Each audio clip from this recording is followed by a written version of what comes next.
नमस्कार दोस्तों। आज हम बात करेंगे भगवान शिव के हाथों में त्रिशूल, एक दिव्य प्रतीक का गूढ़ रहस्य के बारे में।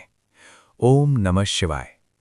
सृष्टि के आरंभ से लेकर आज तक यदि कोई देवता मानव चेतना को सबसे अधिक आकर्षित करता रहा है तो वे हैं महादेव, भगवान शिव। वो शिव जो औघड़ हैं, जो भस्म रमाए हैं, जो कैलाश के शिखर पर ध्यानस्थ हैं और जिनके हाथों में सदा शोभायमान रहता है त्रिशूल। ये त्रिशूल मात्र एक अस्त्र नहीं है, ये केवल युद्ध का हथियार नहीं है, ये तो जीवन, चेतना, धर्म, कर्म और मोक्ष का जीवंत प्रतीक है। आज हम इस त्रिशूल के गहरे अर्थ, उसके 3 प्रहारों, उसके 3 शिखरों और उसके 3 संदेशों को भारतीय संस्कृति की दृष्टि से समझने का प्रयास करेंगे।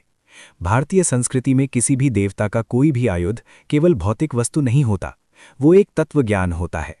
भगवान विष्णु के हाथों में सुदर्शन चक्र हो, देवी के हाथों में शस्त्र हों या शिवजी के हाथों में त्रिशूल, हर आयुध मानव जीवन के किसी गूढ़ सत्य को दर्शाता है। त्रिशूल का अर्थ है 3 शूल, अर्थात 3 नुकीले बिंदु। ये 3 बिंदु हमें बताते हैं कि शिव केवल संहारक नहीं है, बल्कि वे संतुलन के देवता हैं। भारतीय दर्शन कहता है कि पूरी सृष्टि 3 गुणों से बनी है: सत्वगुण, शुद्धता, ज्ञान, प्रकाश; रजस गुण, क्रिया, इच्छा, गति; तमस गुण, अज्ञान, जड़ता, अंधकार। यही 3 गुण त्रिशूल के 3 फलक हैं। भगवान शिव का त्रिशूल ये दर्शाता है कि शिव तीनों गुणों से परे हैं, परंतु वे तीनों गुणों को नियंत्रित करते हैं। जब मानव इन तीनों गुणों के असंतुलन में फंस जाता है, तब जीवन में दुख, मोह और अज्ञान बढ़ता है। शिव का त्रिशूल इन तीनों गुणों को संतुलित कर मानव को मोक्ष की ओर ले जाता है।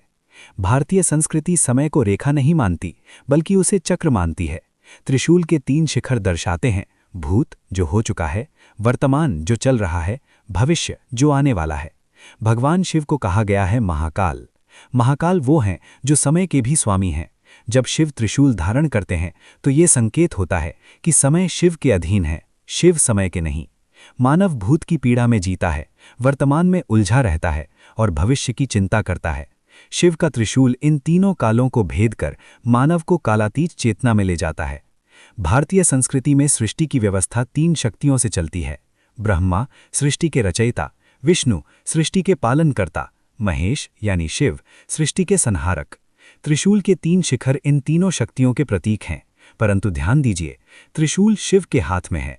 इसका अर्थ है सृष्टि का निर्माण, सृष्टि का पालन और सृष्टि का विलय। ये तीनों शक्तियां अंततः शिव में समाहित हैं। शिव ही आद्य हैं, शिव ही अंत हैं। भारतीय दर्शन मानव जीवन के 3 तापों की बात करता है: आध्यात्मिक ताप, मन, अहंकार, इच्छाओं से उत्पन्न दुख; आधिभौतिक ताप, शरीर, रोग, भौतिक कष्ट; आधिदैविक ताप, प्रकृति, ग्रह, दैवी आपदाएं। शिव का त्रिशूल इन तीनों तापों को नष्ट करता है। जब भक्त सच्चे मन से शिव का स्मरण करता है तो वो अनुभव करता है कि दुख हैं पर पीड़ा नहीं रहती, समस्याएं हैं पर भय नहीं रहता। यही त्रिशूल की कृपा है। त्रिशूल का सबसे गहरा संदेश है अहंकार का नाश। 3 शूल हमारे भीतर छिपे 3 शत्रुओं पर प्रहार करते हैं: काम, वासना, लालसा; क्रोध, द्वेष, आक्रोश; लोभ, संग्रह, मोह।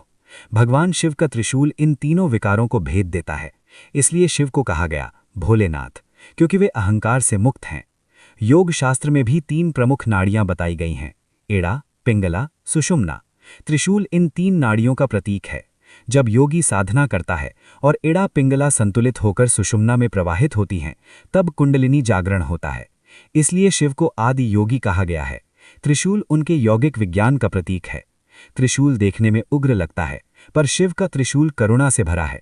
वो अज्ञान को काटता है, वो अधर्म को नष्ट करता है, पर भक्त को कभी नहीं घायल करता। शिव का संहार भी कल्याण के लिए होता है, इसलिए उन्हें कहा गया कल्याणकारी महादेव।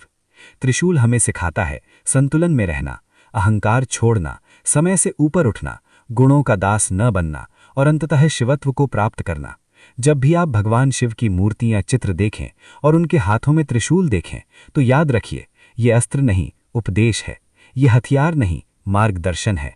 ये संहार नहीं, मोक्ष का द्वार है। ओम नमः शिवाय। शिव हमें हमारे भीतर के अंधकार से मुक्त करें और त्रिशूल की तरह हमारे जीवन को भी 3 दिशाओं में संतुलित करें। दोस्तों, अगर आपको ये जानकारी पसंद आई हो तो वीडियो को ज़्यादा से ज़्यादा शेयर करें, चैनल को सब्सक्राइब करें, बेल आइकन और लाइक बटन दबाएं ताकि हमें और उत्साह मिल सके। नमस्कार।